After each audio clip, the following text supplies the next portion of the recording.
Grade third की तैयारी करने वाले बच्चों का एक बहुत बड़ा वर्ग है, और एक वो वर्ग है जो बीएसटीसी करके आया है, बीएड करके आया है। और ये बच्चे जिनको प्रॉपर गाइडेंस नहीं मिल पाती है, उनके लिए एक छोटी सी न्यूज बहुत बड़ी बात बन जाती है कि सर शिक्षा मंत्री जी ने कह दिया। शिक्षा मंत्री जी की मनोस्थिति ये है कि जब भी कैमरे वाले, न्यूज चैनल वाले इनके पास पहुंचते हैं, तो पहला सवाल ये होता है कि पिछले 5 साल में राजस्थान के हर छोटे से लेके बड़े के व्यक्ति के मुंह में एक नाम जरूर आता है, रिट। और वो पूछते हैं साहब रिट के बारे में क्या विचार है। अब शिक्षा मंत्री जी कैमरों को तो हटा नहीं सकते कि अरे भागो भाई, तो वो कोई ना कोई बयान जरूर देते हैं। और वो बयान देने के बाद पूरा हाईलाइट होता है, और वो बयान हाईलाइट होते होते विभिन्न प्रकार के सोशल मीडिया के माध्यम से, विभिन्न ग्रुप्स के माध्यम से उस आम बच्चे तक पहुंचता है जो किताब लेके बड़ा एकाग्रचित होके रीट या ग्रेड थर्ड की प्रिपरेशन कर रहा है, और वो विचलित हो जाता है कि सर होगा क्या। फिर बहुत सारे मेरे जैसे कई यूट्यूबर हैं, वो वीडियो बनाते हैं, कोई ये बोलता है कोई ये बोलता है, तो उससे कंफ्यूजन और बड़ा हो जाता है। बच्चा बेचारा क्या करे। मैं तुम्हें एक ही राह बताऊंगा, संशयवाद को छोड़ देना, विश्वासवाद को अपनाना। भर्ती प्रक्रिया में कितने क्या बड़े बदलाव होंगे कोई नहीं जानता। 4 जून के बाद तय होगा कि क्या होगा। 4 जून के बाद सेंटर में ये सरकार रिपीट होती है कि नहीं होती है। रिपीट नहीं होती है तो परिदृश्य बहुत अलग होगा। रिपीट होती है तो क्या परिदृश्य होगा, शिक्षा मंत्री जी रहेंगे नहीं रहेंगे। और राजस्थान में वर्तमान में यदि कोई सबसे अधिक जहां नीतियों के निर्माण में सबसे कोई आगे है, तो राजस्थान में मुख्य सचिव वो ज्यादा डिसाइड कर पा रहे हैं। तो शिक्षा मंत्री जी के बयान को लेकर अनावश्यक परेशान ना हो कि सर क्या होगा क्या नहीं होगा। बहुत सिंपल सी प्रोसेस मैं आपको बता रहा हूं, इसको सुनिएगा, समझिएगा, और निश्चित रूप से इसके इर्द गिर्द व्यवस्था होगी। रिट एग्जाम आरटी 2009 की धारा 23 के तहत है, जिसे कोई भी सरकार चेंज नहीं कर सकती, ये होनी है। पहले आ रहा था कि रिट समाप्त हो जाएगी, शिक्षा मंत्री जी ने कहा बीएड के आधार पे नियुक्ति दे देंगे, फिर बदल गई, बोले कि नहीं नहीं रिट को तो मैंने समाप्त होने की बात नहीं कही। हाँ, मैं एक परीक्षा की बात कहता हूं। हो सकता है यदि ये इतने बड़े बयान दे रहे हैं तो ये कोशिश जरूर करेंगे कि ये एक एग्जाम करवाएं। ठीक है, अब एक एग्जाम करवाएंगे तो किस तर्ज पे हो सकता है। एच टेट का हमने पैटर्न देखा है, एमपी टेट का हमने पैटर्न देखा है। उस पैटर्न के ऊपर और आंध्र प्रदेश में भी एक ऐसी प्रक्रिया फॉलो की गई है। उस प्रक्रिया को बेस बनाकर ये लोग करवा सकते हैं कि साहब रीट को ये हटा नहीं सकते, हाँ इसमें बदलाव कर सकते हैं आंशिक। एजुकेशनल साइकोलॉजी, हिंदी, इंग्लिश, इनके साथ सब्जेक्ट का वेटेज जो है वो थोड़ा बढ़ा दिया जाए, और उसमें राजस्थान का जीके जो है वो ऐड कर दिया जाए। ये एक में भी ऐसा हो सकता है कि इसी रीट के एग्जाम में ये राजस्थान जीके को जोड़ दें सब्जेक्ट के साथ। हिंदी इंग्लिश के केवल जैसे कि स्टेट में होता है 15-15% कर दिए इन्होंने, और साइकोलॉजी जो है जैसे 25 नंबर की आती है तो 25 नंबर का पार्ट कर दिया, और बाकी जो पार्ट कर दिया वो सब्जेक्ट प्लस जो आपका राजस्थान जीके वो कर दें। अब आपके मन में ये संशय आएगा कि सर रेट को तो समाप्त नहीं कर सकते, तो क्या दूसरी एग्जाम होगी। अब दूसरी एग्जाम को लेकर अलग अलग है। यदि मेरे से पूछा जाए और मैं सुझाव दूं, तो मैं ये निश्चित रूप से सुझाव दूंगा कि एक संस्था से आप एग्जाम आयोजित करवाओ। कि अधीनस्थ सेवा चयन बोर्ड मान लीजिए रिट करवाए, माध्यमिक शिक्षा बोर्ड नहीं करवाए। और रीट का जो पेपर है, जैसे कि ग्रेड फर्स्ट ग्रेड सेकंड का पेपर होता है, ग्रेड फर्स्ट का जीके का पेपर, फर्स्ट पेपर अलग होगा जिसमें साइकोलॉजी आ गई सेकंड ग्रेड में, और सेकंड पेपर सब्जेक्ट होगा जिसमें टीचिंग मेथड आ गया। तो क्यों ऐसा नहीं किया जा सकता कि आपका मॉर्निंग सेशन जो है 1 घंटे का जो पेपर 2 घंटे का पेपर हो गया वो रिट का हो गया, क्योंकि रिट को आप हटा नहीं सकते। एनईपी के तहत, आरटी के तहत कोई सरकार नहीं हटा सकती।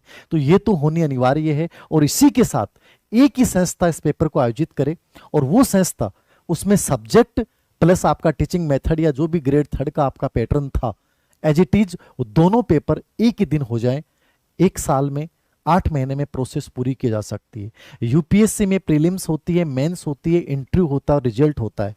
जब यूपीएससी इतनी बड़ी प्रोसेस को 1 साल में कर सकती है, तो ये बहाना क्यों बना रहे हैं कि साहब 2 एग्जाम होने से प्रक्रिया बहुत देरी हो जाएगी। बहुत सारे बच्चे कहेंगे सर कोचिंगों को फायदा होता है। भाई कोचिंग करने के लिए कहता कौन है आपको, सेल्फ स्टडी कीजिए ना। ऐसी क्या चीज है जो आप खुद नहीं कर सकते।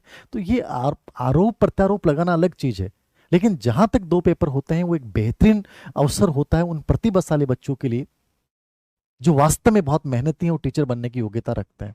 ये मेरा सुझाव है और मैं कोशिश करूंगा कि सुझाव वहां तक पहुंचे कि एक संस्था इस पेपर का आयोजन करवाए, अधीनस्थ सेवा चयन बोर्ड या जो भी है, वो एक पेपर आपका रिट आप हटा नहीं सकते, तो रिट के साथ आप एक सब्जेक्ट और जीके का पेपर जो है वो अलग कर दें। अब वेटेज के तहत आप ये कर सकते हैं कि भाई रिट के आपने 30% नंबर जोड़ दिए और 70% आपने उस पेपर के जोड़ दिए, ऐसा किया जा सकता है।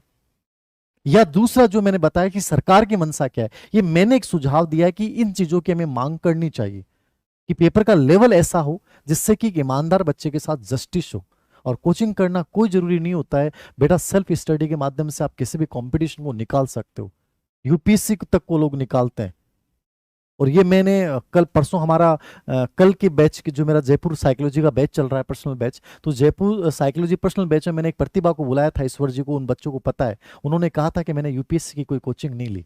अब यूपीएससी की कोचिंग, बिना कोचिंग के बच्चा यूपीएससी में सिलेक्ट हो जाता है।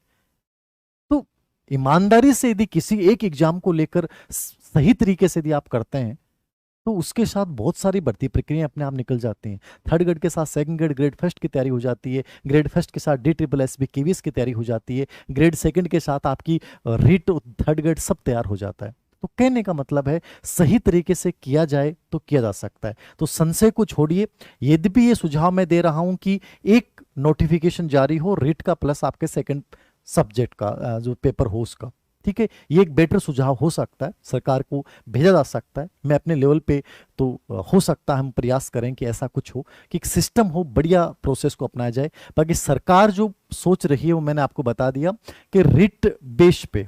अब रिट बेस में क्या हो सकता है, ये आंशिक संशोधन कर सकते हैं, जो मैं जहां तक समझ रहा हूं वो आंशिक संशोधन यही हो सकता है कि जैसे मैंने कहा MP TET, S TET, Andhra Pradesh, इन लेवल पे, भाई एच टेट में तो पीजीटी लेवल पे भी लागू कर दिया, और ये तय है कि केवीएस में जैसे इस बार डेमो शुरू हो गया केवीएस में, तो वो चीजें सब लागू होनी है।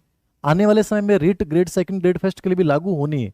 केवल एक ग्रेड सेकंड और एक ग्रेड फर्स्ट, जो फिलहाल मई जून जुलाई, जब भी 4 जून के बाद स्थिति ज्यादा क्लियर हो जाएगी, बाकी भर्ती 100% आ रही है, वो एक पुराने पैटर्न से होंगी। बाकी आने वाले समय में 2025 में जो विज्ञापन नए आएंगे वो निश्चित रूप से न्यू एजुकेशन पॉलिसी के तहत होंगे और वो प्रक्रिया पूरी करनी होगी। तो ज्यादा संशय नहीं रखें, मैं आपको यही राय दूंगा, ग्रेड थर्ड की जो गंभीरता पूर्वक बच्चे प्रिपरेशन कर रहे हैं उनको मेरा सुझाव है कि चाहे मैं बोल रहा हूं चाहे कोई और बोल रहा है, मेरा इस वीडियो को बनाने का उद्देश्य केवल इतना सा था कि आप कोई भ्रमित होने की कोई कोशिश नहीं है। रीट की जो जो 2-4 चीजें हैं, आपको 6 से लेके राजस्थान बोर्ड की जो किताबें हैं, NCERT की जो अपनी किताबें हैं, उनको आपको पढ़ना जारी रखना चाहिए।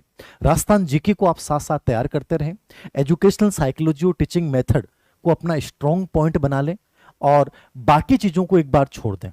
भाई रीट आपका है ही नहीं तो आप हिंदी इंग्लिश भी देखें, अन्यथा राजस्थान बोर्ड की जो बुक्स हैं जो सेम NCERT में है, टीचिंग मेथड, एजुकेशनल साइकोलॉजी, और मैं एक एक्स्ट्रा में पॉइंट आपको बता रहा हूं कि राजस्थान जीके आपको साथ साथ पढ़ना चाहिए। यदि एक एग्जाम भी करवाएंगे तो ये मान के चलिएगा राजस्थान जीके जरूर ऐड होगा, यानी इतना परिवर्तन ये रीट लेवल में अपने लेवल पे कर सकते हैं। तो ईमानदारी से यदि आप बहुत सिंसियर हैं तो बिना कोई बातें सुने, ना इसकी सुने ना उसकी सुने, मैंने जो आपको बात बोली है इतना सा फॉलो कीजिएगा। जो भी परिवर्तन होगा उस परिवर्तन में आप बहुत बेहतर परफॉर्मेंस कर पाएंगे। ये ग्रेड थर्ड टीचर भर्ती की प्रिपरेशन करने वाले हर बच्चे के लिए मेरा सुझाव है, सब्जेक्ट साइकोलॉजी, टीचिंग मेथड और अपना राजस्थान जीके, इनको अपना स्ट्रॉन्ग पॉइंट बनाते हुए, चाहे आप कोचिंग कर रहे हैं नहीं कर रहे हैं, ये दोनों चीजें अलग अलग हैं। दूसरा सवाल बहुत सारे बच्चों का था कि सर आज जैसे चूरू संयुक्त जॉइंट डायरेक्टर का एक आदेश वायरल हो रहा था, मैंने आपको पहले भी बताया था कि एक मीटिंग प्रस्तावित थी, आज मुझे आइडिया नहीं पता क्या हुआ उसमें। ये ऑलरेडी पहले से चली आ रही प्रोसेस है कि खाली पदों के लिए और आने वाले सेकंड ग्रेड की भर्ती, क्योंकि साला दर्पण के अनुसार मैंने एक टेलीग्राम पे एक न्यूज डाली थी, ग्रेड सेकंड के पद सबसे अधिक खाली हैं। तो इतने सारे पद खाली हैं, आपको पता है भर्ती 100% आनी है। 2 महीने लग जाएं, 4 महीने लग जाएं, धीर सिंह सर आप तो हमेशा कहते हो पॉजिटिव हो कि आएगी आएगी आएगी, कब तक हम माने, जब तक आ नहीं जाए तब तक कैसे माने। तो बेटा ये है कि आप चाहे कितना भी समय बर्बाद कर लो, ये जो चीजें हैं, प्रोसेस हैं, वो होती रहेगी।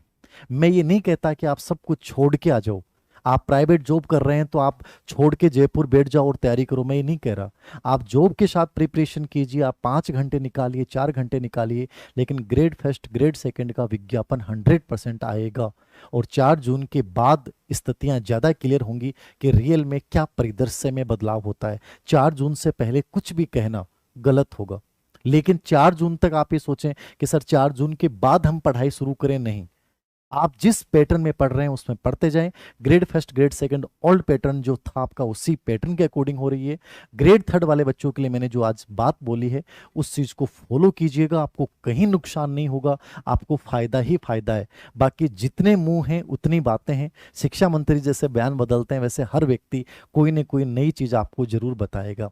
तो ये मेरा एक सिंसियर बच्चों के लिए एक छोटा सा सेशन था। उम्मीद करता हूं कि आप इस चीज को समझेंगे और समय की नजाकत को समझते हुए जैसे भी जिस परिस्थिति में हैं, आप जॉब कर रहे हैं और कुछ कर रहे हैं, कहीं भी कर रहे हैं, आप नियमितता के साथ 4 से 5 घंटे निकालिए, निरंतरता के साथ आगे बढ़िए, जो आपको बनना है उसकी क्लियरिटी के साथ आगे बढ़िए।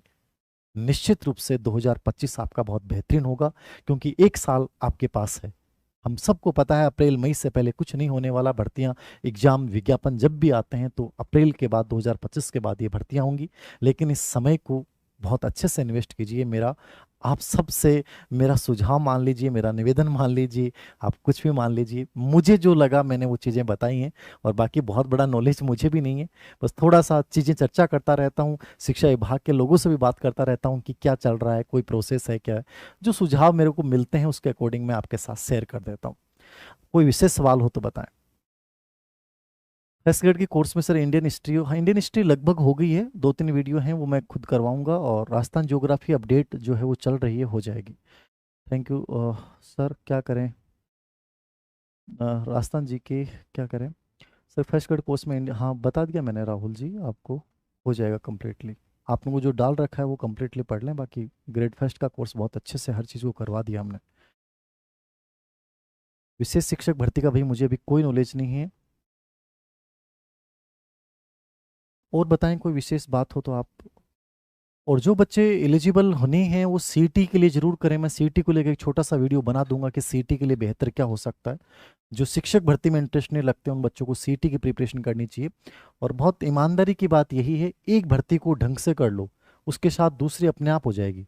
ये मत सोचना कि ग्रेड फर्स्ट कर रहा हूँ, ग्रेड फर्स्ट ढंग से कर रहे हो तो सेकंड ग्रेड भी हो रही है, थर्ड ग्रेड भी हो रही है, थर्ड ग्रेड कर रहे हो तो सेकंड ग्रेड भी हो रही है, सेकंड ग्रेड कर रहे हो थर्ड ग्रेड भी हो रही है।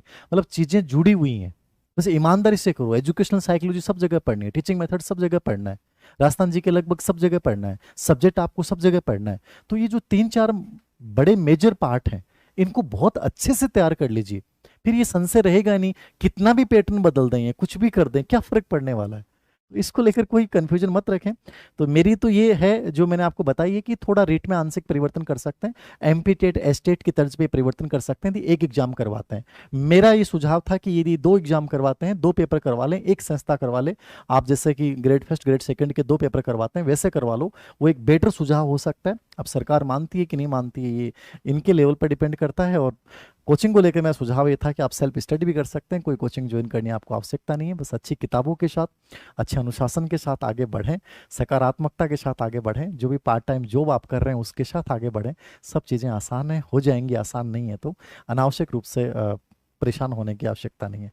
थैंक यू वेरी मच आज के सेशन के लिए। Thank you.